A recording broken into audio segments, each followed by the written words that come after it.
Bermain di depan komputer, pemuda itu bergumam bahwa ini adalah percobaan ketiganya untuk bertahan hidup di kiamat zombie. Ia berharap mendapatkan senjata yang bagus kali ini dan akhirnya memperoleh sebuah pemukul bisbol. Ia merasa percaya diri karena amunisi sangat terbatas dan senjata api hanya akan memancing kerumunan zombie. Jika kiamat benar-benar terjadi, ia akan selalu memilih pemukul itu. Tiba-tiba, ia melihat sesuatu di layar dan seorang pria gila melakukan push-up terbalik di atas kursi. Namun, ia melakukan semua kegilaan itu hanya demi uang sebesar $0,76.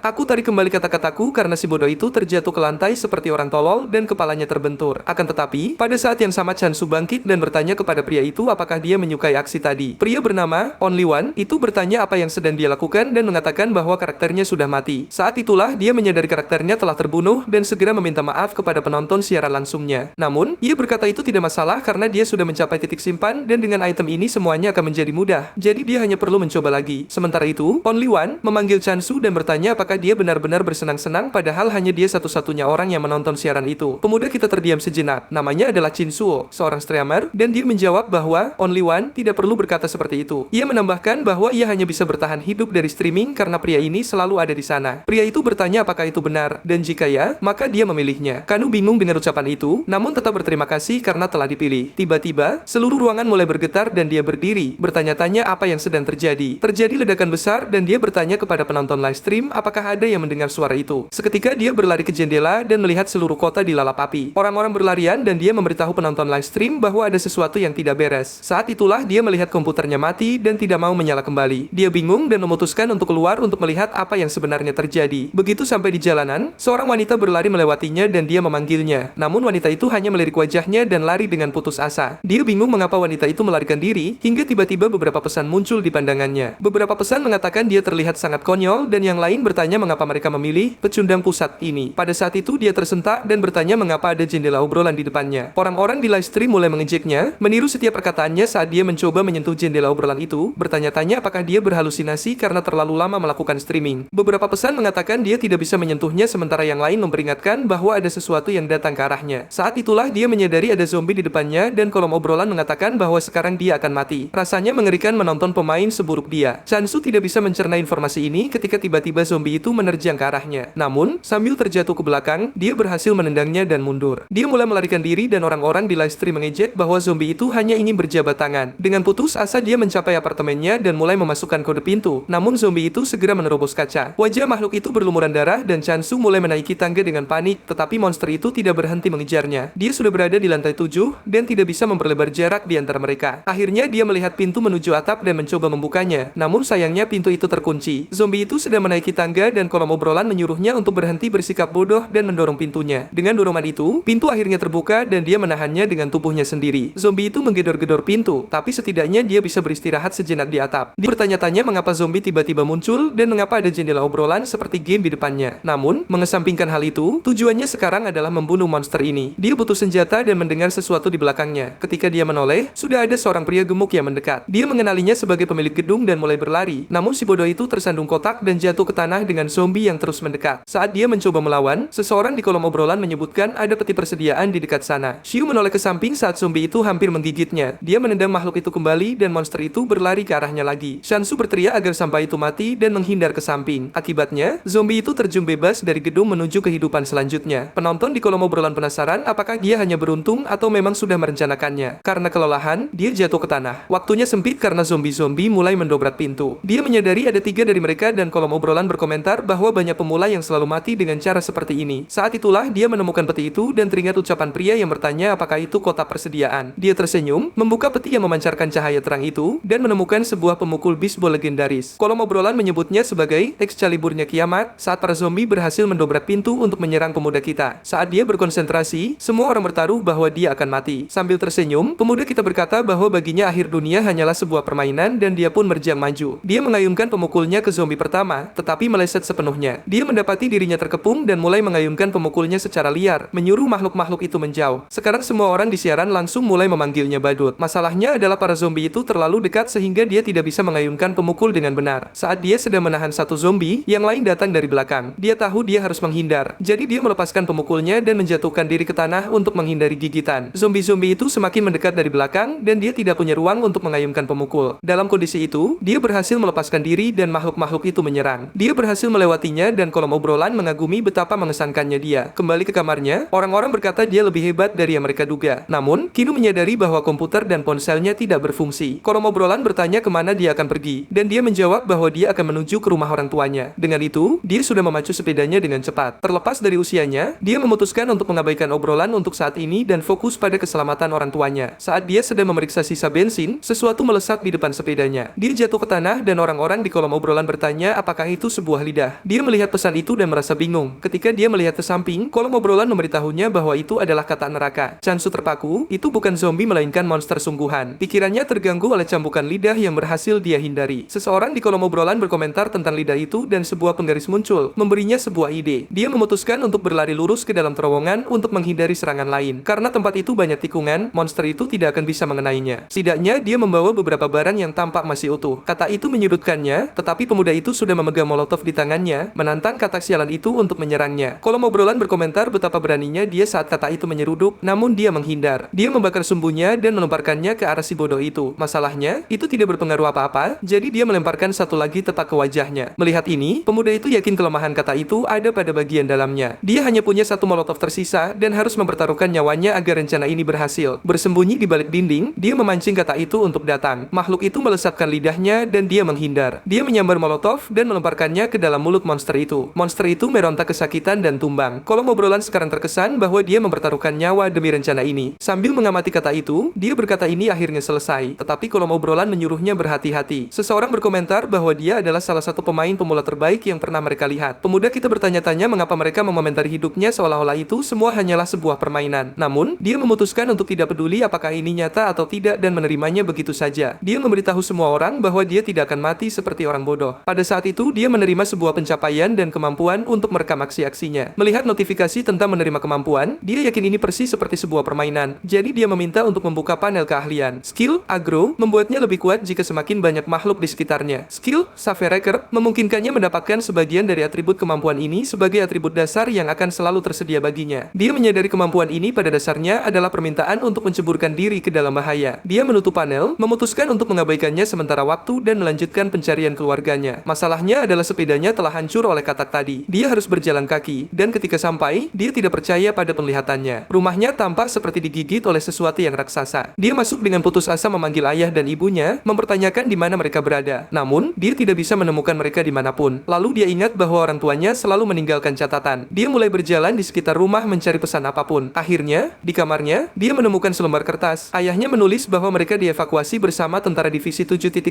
dan mereka akan segera bertemu. Setidaknya sekarang dia memiliki petunjuk kemana orang tuanya pergi. Kolom obrolan mengejeknya karena ditinggalkan orang tuanya seperti orang bodoh. Saat dia berbicara pada diri sendiri, dia merasa ada yang tidak beres. Pesan semacam itu tidak seperti yang biasa ditinggalkan ayahnya. Namun, dia ingat jika ini benar-benar sebuah game, ini bisa menjadi awal dari misi utama pertama. Dia memutuskan untuk tidak terburu-buru karena sejauh ini dia hanya punya satu petunjuk. Dia pergi ke lemari dan menemukan beberapa sarden kalengan. Kolom obrolan berkomentar bahwa dia terlalu santai dan dia menjawab bahwa dia perlu makan sesuatu terlebih dahulu sebelum memikirkan apa yang harus dilakukan. Kemudian dia mendengar suara di dekat rumah. Seharusnya tidak ada makhluk apapun di sana. Jadi apa yang terjadi? Dia berjalan dengan tenang melalui salah satu ruangan dan mendengar suara lainnya. Dengan itu dia mengetahui arahnya dan berlari ke sana. Di jendela, dia menemukan zombie yang sedang memanjat keluar. Dia memukul tangannya dan menutup pintu. Ini memicu skill Agro. Dia mendapatkan satu makhluk dalam 10 menit. Dia ingat bahwa dia bisa menjadi 10% lebih kuat untuk setiap musuh yang mengikutinya. Dia memutuskan untuk menguji hal ini. Di salah satu pintu ada zombie yang mendobrak. Dia membukanya dan menghantamnya, meningkatkan hitungan Agro menjadi 2. Pemuda itu menikmati ini karena dia pergi ke pintu lain dan menjatuhkan zombie ketiga dan keempat, lalu kelima, keenam, dan ketujuh. Dia tidak berhenti. Dia membuat semua orang di sana tertidur sebentar. Melihat tangannya sendiri, dia menyadari bahwa skill ini benar-benar membuatnya jauh lebih kuat. Kemudian dia mendengar suara dan menyadari itu datang dari dapur. Karena dia hanya punya sisa 1 menit Agro, dia harus menyelesaikannya dalam waktu tersebut. Perlahan dia mendekat dan kolom obrolan bertanya siapa yang menurut mereka akan menang. Dia melihat ke bawah dan melihat seorang pria bersembunyi di bawah mejanya. Sesaat kemudian, pria yang rupanya bekerja di sebuah restoran itu sedang memasak. Penonton menganggap dia sangat berani membiarkan orang asing memasak untuknya di rumahnya sendiri. Sang protagonis tidak tahu bagaimana menyapa kolom obrolan, jadi dia memanggil mereka saudara. Dia menjelaskan bahwa dia sedang bertarung melawan monster dengan perut kosong dan butuh sesuatu untuk dimakan. Belum lagi jika pria ini tampak berbahaya sedikit saja, dia akan membereskannya dengan cepat. Dengan itu, pria tersebut meletakkan piring di atas meja. Shansu yang merasa sudah pulih sepenuhnya berpikir bahwa makanan itu terlihat enak. Pria berambut panjang itu bertanya apakah dia menyukainya dan menyebutkan bahwa dia adalah salah satu koki di restoran Miang. Sang protagonis berkata berkata bahwa karena kegaduhan yang dibuat pria itu, dia harus melawan sekumpulan zombie barusan. Pria itu meminta maaf dan memohon agar tidak diusir karena kondisi zombie di luar. Chansu memberitahunya bahwa dia akan meninggalkan tempat ini segera setelah menyelesaikan makannya. Pria itu bertanya kemana dia akan pergi dan Chansu berkata dia sedang mencari informasi tentang ayahnya. Mendengar hal itu, pria tersebut menyarankan agar mereka pergi ke sekolah dasar karena tempat itu telah menjadi tempat perlindungan darurat. Sang protagonis berpikir itu mungkin tempat yang bagus untuk mendapatkan informasi tentang ayahnya. Namun, dia mulai bertanya-tanya apakah pria ini adalah orang sungguhan atau semacam NPC yang membimbingnya melalui cerita. Dia setuju dan pria itu memperkenalkan dirinya sebagai Minu. Chansu berterima kasih atas makanannya dan berkata sudah waktunya bagi mereka untuk pergi. Dia bertanya apakah Minu punya kendaraan dan Minu menjawab tidak. Chansu kemudian menyebutkan mereka punya sepeda di garasi dan akan menggunakan itu sambil mengemasi barang-barangnya. Minu setuju dan menunggunya. Kanu kembali ke kamarnya, mengambil palu, dan tiba-tiba mendengar teriakan. Itu adalah suara Mingyu dan dia berlari keluar untuk melihat apa yang tampak seperti zombie titan yang memegang Mingyu. Mingyu berteriak minta tolong dan kolom obrolan mengatakan itu adalah si besar yang tenang. Sang protagonis tahu makhluk itu jauh lebih kuat daripada kata zombie sebelumnya. Kolom obrolan menyebutkan kemungkinan monster inilah yang telah menggigit rumahnya. Dengan itu dia mulai berlari dan kolom obrolan memperingatkan bahwa jika dia mencoba membantu, dia akan mati. Detik berikutnya dia sudah berada di atas motor melarikan diri dari tempat itu. Ketika dia menoleh ke belakang, makhluk itu menggeram ke arahnya dan pengatur waktu 10 menit dimulai. Chansu mempercepat motornya tetapi monster itu jauh lebih cepat dari yang dia duga. Dengan kecepatan ini, dia akan tertangkap sebelum bisa melewatinya. Kemudian dia melihat sepeda temannya yang sempat disebutkan Minu terjatuh. Dua zombie lagi menyerangnya dan dia melemparkan diri untuk menyambar sepeda itu. Dengan tindakan itu dia berakselerasi, hampir saja tertangkap. Penonton merasa terkesan. Masalahnya adalah monster itu masih berada di sampingnya. Tetapi Chansu memberitahu penonton live stream bahwa dia bukan tipe orang yang akan menyerah tanpa perlawanan. Adegan berpindah ke sekelompok orang yang sedang dievakuasi, mengarahkan semua orang untuk memasuki sekolah. Seorang pria gemuk mengatakan bahwa Minggu masih di luar sana dan mereka perlu menyelamatkannya. Pria lainnya hanya berkata dia mungkin sudah mati dan menyuruh si pria gemuk untuk masuk ke dalam. Keributan dimulai ketika orang-orang berkata mereka harus menunggu sedikit lebih lama sebelum menutup gerbang. Tetapi seorang pria dengan bandana putih memberitahu temannya bahwa lebih baik mereka masuk sekarang. Pada saat itu mereka mendengar seseorang memacu sepeda motor dengan kencang. Itu adalah pemuda kita yang sedang membawa sesuatu. Orang-orang menoleh dan dia berhenti mendadak. Pria yang memicu keributan tadi tampak ketakutan melihat apa yang dia bawa di motor. Semua orang bertanya-tanya apakah itu mayat. Dia hanya tersenyum dan kolom obrolan berkata sepertinya dia suka menarik perhatian. Pria di sampingnya mengenali itu sebagai sepeda Minggu dan bertanya bagaimana keadaannya. Pemuda kita dengan datar menjawab bahwa dia sudah mati. Pria itu tampak bingung meminta penjelasan. Namun Chansu hanya berkata tidak ada yang perlu dijelaskan dan bertanya siapa pemimpin di sana. Seorang pria sepertinya mendengar ini dan saat dia hendak berbicara, orang lain mendekat. Seorang pria dari departemen kepolisian memperkenalkan dirinya sebagai Sujan dan mengatakan dia yang mengordinasi area tersebut. Chansu memberikan namanya dan Sujan bertanya apakah dia benar-benar membawa potongan tubuh monster itu. Chansu terkejut Sujan tahu tentang makhluk itu. Dia menjelaskan bahwa mereka kehilangan banyak orang karena monster itu dan bertanya apa yang terjadi padanya. Dia menjawab bahwa dia telah membunuhnya. Semua orang terpaku, tidak percaya bahwa mungkin untuk membunuh hal semacam itu. Kembali ke saat di motor, dia bertanya kepada kolom obrolan apakah mereka ingin bertaruh bahwa dia akan selamat. Mereka bertanya apa taruhannya dan si pria gila itu menjawab, tentu saja nyawanya. Monster itu berlari dan menghancurkan semua bangunan dengan mudah. Sang protagonis menyadari bahwa monster itu tidak terlihat lelah dan menoleh ke kolom obrolan, mengatakan bahwa mereka harus membantunya jika dia selamat. Kolom obrolan mulai berkomentar bahwa mereka tidak akan mendapatkan apa-apa dari ini dan tahu dia akan gagal. Seseorang bertanya apa yang terjadi jika dia tidak membunuhnya dan dia menjawab dalam kasus itu dia akan mati. Kolom obrolan berkomentar jika rencananya segila ini, mereka akan menerimanya. Orang yang sama dari sebelumnya, Only One, ada di sana mengatakan kesepakatan telah dibuat. Chansu tersenyum dan melesat ke arah terowongan. Makhluk itu mendekat tetapi dia mengingatkan semua orang bahwa mereka harus menepati janji. Monster yang berlari dengan kecepatan 100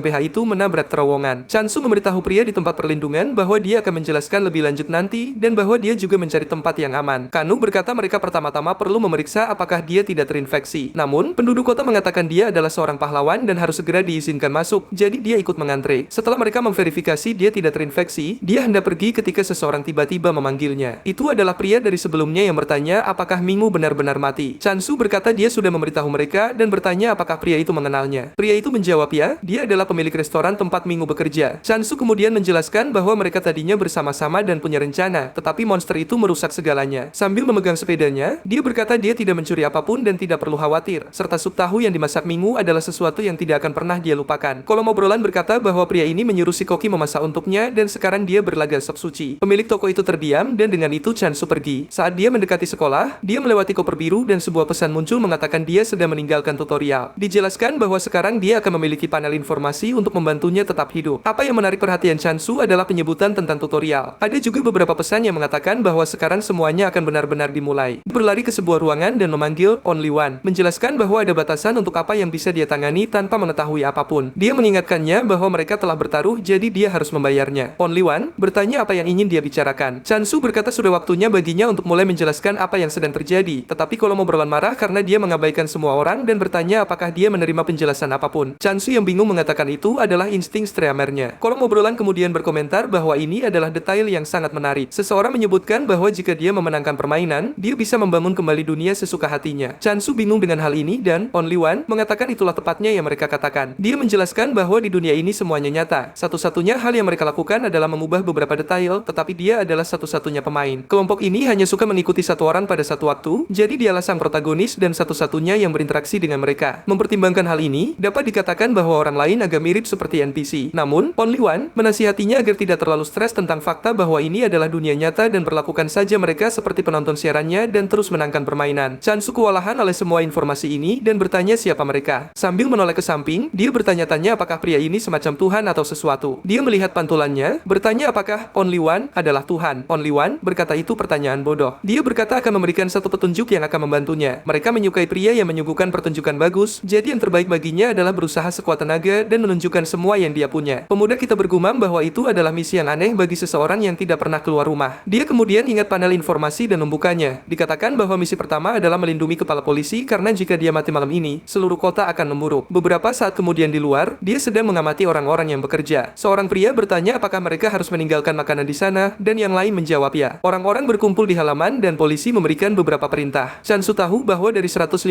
orang di sana, seseorang adalah ancaman bagi kepala polisi. Petugas itu mengumumkan bahwa mereka akan menyediakan makanan untuk semua orang, jadi mereka harus mendekat. Salah satu dari mereka memanggil sang protagonis, tetapi dia mengabaikannya, mengatakan dia baik-baik saja. Dia mendekati seorang pria yang bertanya apakah dia punya masalah. Dia bilang dia di sana untuk menemui kepala polisi dan pria itu tampak terkejut dengan kurangnya reaksi pemuda tersebut. Dia bertanya apakah ada masalah dan petugas itu menjawab bahwa dia tidak bisa mengatakannya. Kolom obrolan berkomentar bahwa ini tampak mencurigakan dan Chansu yakin ada sesuatu yang disembunyikan. Dia menunjuk ke arah petugas dan bertanya apakah dia bisa memanggil kepala departemen Su Janli. Pria itu berbicara dengan seseorang, sepertinya meminta izin untuk mengungkapkan hal-hal tertentu. Dia bertanya kepada sang protagonis apakah dia yang membunuh monster itu, yang dijawab Chansu dengan tegas. Pria itu kemudian mengatakan yang sebenarnya, mereka mencari orang-orang terampil seperti dia karena kepala polisi pergi berpatroli dan menghilang. Chansu menyadari misi ini tidak akan mudah dan mempertanyakan mengapa tidak ada yang mencarinya. Pria itu menjelaskan bahwa mereka tidak punya cukup orang untuk menjaga area sekaligus mencari kepala polisi. Chansu bertanya apakah dia bisa melihat kantor kepala polisi, mendekat dan mengatakan mereka tidak perlu menyembunyikan apapun darinya. Lagi pula mereka tidak punya waktu dan semakin banyak informasi yang dia miliki, semakin baik. Sambil berkeringat pria itu setuju dan beberapa saat kemudian Chansu memasuki kantor sementara. Dia menyuruh kolom obrolan untuk mengawasi petunjuk tetapi tidak ada yang menemukan apapun. Kemudian dia melihat peta dengan tanda di atasnya. Dia tahu tempat itu tidak jauh dari sana. Pada saat itu seseorang berada di belakangnya. Dia bertanya siapa itu dan orang tersebut mengatakan mereka mendengar dia sedang mencari kepala polisi. Pria itu masuk dan mengulurkan tangannya, mengatakan dia mendengar pemuda itu mengalahkan monster yang cukup kuat. Pria itu memperkenalkan dirinya sebagai Guang dan mengajak berjabat tangan. Namun, anehnya dia mengerahkan banyak tenaga sambil bertanya apakah Chansu menemukan sesuatu. Orang-orang di kolom obrolan menggoda Chansu, menyebutnya terlalu lemah sementara Chansu bertanya-tanya mengapa bajingan ini melakukan itu. Mereka mendengar teriakan dan semua orang berlari keluar menanyakan apa yang terjadi. Mereka melihat beberapa yang terinfeksi di antara kerumunan. Orang-orang mencoba melarikan diri, tetapi begitu 2 atau 3 orang digigit, tidak ada jalan keluar lagi. Chansu bertanya-tanya mengapa ini terjadi dan kolom obrolan memperingatkan bahwa ini akan menjadi kacau. Dia menyambar palu, berpikir bahwa dia perlu menolong orang-orang. Dia menuju ke arah kerumunan sementara polisi tidak bisa menggunakan senjata mereka tanpa mengenai warga sipil. Chansu menjatuhkan orang terinfeksi pertama, berteriak kepada polisi untuk menggunakan tangan besar mereka. Dia menoleh ke belakang dan berteriak kepada petugas itu. Sesuatu yang bahkan dikatakan oleh pria restoran bahwa dia akan membantu sambil memegang wajan penggorengan. Pria dengan bandana memberitahu Tuan Gong untuk berhati-hati, tetapi Gong mengayunkan wajannya ke arah yang terinfeksi. Chansu berbalik dan menjatuhkan beberapa lagi. Gong menyadari Chansu sedang mengulur waktu untuknya menyelesaikan pekerjaan. Jika itu masalahnya, dia melakukan bagiannya. Dia menghantam yang terinfeksi 3 kali dengan wajan sampai polisi mulai membantu. Sementara itu, orang-orang berteriak untuk membuka gerbang agar mereka bisa melarikan diri. Melihat semuanya terkunci, Chansu yakin ada bajingan yang membiarkan orang terinfeksi masuk. Chansu percaya satu-satunya orang dengan otoritas untuk melakukan itu adalah perwira polisi yang sudah gila. Dia memberitahu penonton live stream bahwa dia tidak bisa menangani ini sekarang. Jadi dia akan mencari kepala polisi. Dia mendekati Guyon dan menyuruhnya mengawasi polisi karena dia punya urusan. Guyon tampak bingung tetapi Chansu berkata tidak ada waktu untuk menjelaskan dan dia memberikan tip ini sebagai balasan atas kebaikan Minggu. Dengan itu dia mulai berlari dan seseorang bertanya kemana dia pikir dia akan pergi. Seorang polisi menghadangnya, namun Chansu hanya berkata berkata mereka perlu mengkhawatirkan diri mereka sendiri. Dia kembali mengambil motor yang dia kendarai sebelumnya dan memberitahu kolom obrolan bahwa tetap di sana akan mengganggu rencananya. Dia yakin ada sesuatu yang mencurigakan tentang tempat yang ditandai di peta. Beberapa saat kemudian dia mencapai sebuah kontainer di tengah hutan. Mengintip melalui jendela, tidak ada orang di dalam tetapi lantainya penuh dengan jejak kaki, membuatnya bertanya-tanya apakah itu ulah sekumpulan zombie. Dia menoleh ke arah kolom obrolan dan bertanya kapan dia akan menerima yang baru. Di dalam peti suplai, rekan-rekannya merespons bahwa mereka mengira dia sedang bermain di mode sulit. Kenu berkata tidak mungkin, ini sudah terlalu sulit dan dia butuh bantuan. Salah satu dari mereka bercanda bahwa barang suplai itu berbayar, jadi dia harus memasukkan uang ke dalam game. Kenu tampak bingung dengan bisnis konten berbayar ini dan mereka menyuruhnya memeriksa bagian bawah obrolan. Dia menggulir ke bawah dan menemukan tanda dolar. Saat dia mengkliknya, dia melihat bahwa donasi dinonaktifkan. Obrolan mendesaknya untuk segera mengaktifkannya. Begitu dia menyalakannya, dia membuka monetisasi. Hanya satu orang yang mengiriminya 1 sen, 2 orang lainnya masing-masing mengirim 2 sen lagi. Dan dia sangat marah karena para brengsek ini menyembunyikan fitur ini hanya untuk membuat game menjadi lebih sulit. Dengan itu, dia memasuki kontainer yang tampak seperti rumah biasa. Obrolan bertanya apakah dia marah pada mereka, dan dia berkata dia tidak menyimpan dendam. Namun, dia tahu betul bahwa ada banyak hal yang tidak dijelaskan oleh orang-orang ini. Dia mulai bertanya-tanya mengapa tanda di peta mengarah ke rumah ini. Tiba-tiba, zombie muncul entah dari mana di jendela, mengejutkannya. Agro diaktifkan dan dia menyadari jejak kaki itu benar-benar berasal dari zombie. Obrolan tertawa, bertanya mengapa dia takut pada teman-temannya. Tetapi Agro terus meningkat. Kenu melihat bahwa dia akan dikepung dan menendang zombie pertama dari pintu. Agro naik ke 8 dan dengan cepat melewati 14. Kemampuan fisiknya sekarang meningkat sebesar 240%, tetapi jika dia dikepung, dia tetap mendominasi. Kemudian dia mendengar klakson dan melihat mobil mendekat. Dia menghindar agar tidak tertabrak dan menyadari itu adalah orang yang sama yang membawa zombie ke sekolah. Pria itu bersembunyi di balik kaca, tetapi Kenu menyuruh sampah itu keluar karena dia tahu siapa itu. Itu adalah Guam yang bertanya-tanya bagaimana sampah ini bisa menghindar seperti itu. Belum lagi bocah sialan ini menangani sekumpulan zombie sendirian. Guam marah besar dan mengatakan dia akan menguburnya di lumpur. Kenu terkejut dan Guam tancap gas. Dia melindas sesuatu dan menghentikan mobilnya, mengatakan dia ingin melihat seberapa parah keadaan Kenu, tetapi itu hanyalah zombie. Seseorang mengetuk jendela, itu adalah Kenu yang menyuruhnya membuka jendela. Guam terkejut, tetapi Kenu menyikutnya dengan kekuatan fisik yang meningkat ke tingkat ini. Itu sangat mudah. Guam bergerak ke samping, meraih pistol airsoft, dan mencoba menembak, tetapi Kenu menunduk. Guam melaju mencoba melarikan diri, melihat ke kaca spion, dia melihat Kenu, mengejarnya. Dia tidak percaya itu mungkin, terutama karena dia sudah melaju dengan kecepatan 80 mil per jam. Kenu berlari dengan putus asa sementara obrolan mengatakan bocah itu sangat marah. Guam yang geram berkata Kenu akan mendapat pelajaran. Dia menemukan dirinya di dekat beberapa kontainer dan mulai bermanuver di sekitarnya, mencoba melepaskan diri dari Kenu. Kenu memanggil Guam, tetapi pria itu meraih laci dashboard, menekan tombol dan mendoakannya semoga beruntung. Kontainer terbuka, memperlihatkan bahwa isinya penuh dengan zombie. Obrolan mengatakan bahwa sekarang dia tamat, tetapi agro Kenu sudah mencapai 40. Guam melaju sambil berkata sudah terlambat bagi Kenu untuk menyesali apapun. Namun, dengan peningkatan kemampuan fisik sebesar 500%, Kenu mengatakan dia akan menyelesaikan ini dalam 2 menit. Zombie pertama jatuh dengan cepat dan urutan serangan dimulai. Meskipun dia dengan mudah mengalahkan mereka, masih ada banyak lagi. Dia melihat bahwa Guam diparkir di sebelah pohon dan memutuskan bahwa dia akan membunuh bajingan itu terlebih dahulu. Dia berlari, mendekat, dan memecahkan jendela tepat saat Guam sedang mengirim pesan. Kenu menuntut untuk mengetahui di mana kepala polisi berada. Guam mencoba meraih pinggangnya lagi, tetapi Kenu menghentikan tangannya. Obrolan memperingatkannya. Berhati-hati dengan tangan kiri Guam dan Kenu melumpuhkannya lagi. Guam bertanya siapa bocah sialan ini, dan Kenu mengatakan dia sangat dicintai oleh para penggemarnya. Dia menendang Guam, mengatakan dialah yang akan mengemudi sekarang. Kenu mengambil alih mobil sambil bergumam bahwa orang bodoh ini telah mempersulit segalanya baginya. Guam dibiarkan tidak sadarkan diri. Sambil mencari, Kenu menemukan sepasang borgol dan obrolan menyarankan dia akan mendapatkan uang jika dia memborgol. Pria itu, Kenu terhibur dengan ide tersebut sampai dia melihat zombie mendekat. Dia memborgol Guam dan tancap gas, menabrak zombie-zombie tersebut. Lalu dia menyadari seharusnya dia lebih memperhatikan panel. Pesan tersebut sejak awal mengatakan bahwa kepala polisi Mayang ada di sekolah makanan. Tidak ada alasan baginya untuk datang ke sini, tetapi kemudian dia melihat boneka beruang menyeberang jalan. Dia mencoba mengerem, tetapi menabrak mainan itu yang berputar dan menggelinding di aspal. Obrolan tertawa, dan dia bertanya apakah mereka juga melihat boneka menyeramkan yang sedang berjalan itu. Tiba-tiba, boneka beruang itu berdiri dan dia bingung, tidak tahu apa yang harus dilakukan. Monster kecil itu jelas tanpa menatapnya ketika tiba-tiba mulai berlari. Protagonis bertanya apa itu, dan salah satu penonton menjelaskan bahwa itu adalah beruang satu-satunya. Dia menjelaskan bahwa itu berbeda dari monster, selalu membimbing Anda langsung ke peti hadiah. Kenu memperhatikan Guam mulai sadar dan obrolan mempertanyakan apakah dia akan mengikuti boneka beruang itu. Kenu meraih alat kejut dan meminta obrolan untuk memetik 1 jika mereka ingin pria itu tidur kembali dan 2 jika mereka ingin dia menggunakan alat kejut. Semua orang mengetik 1, tetapi Kenu memilih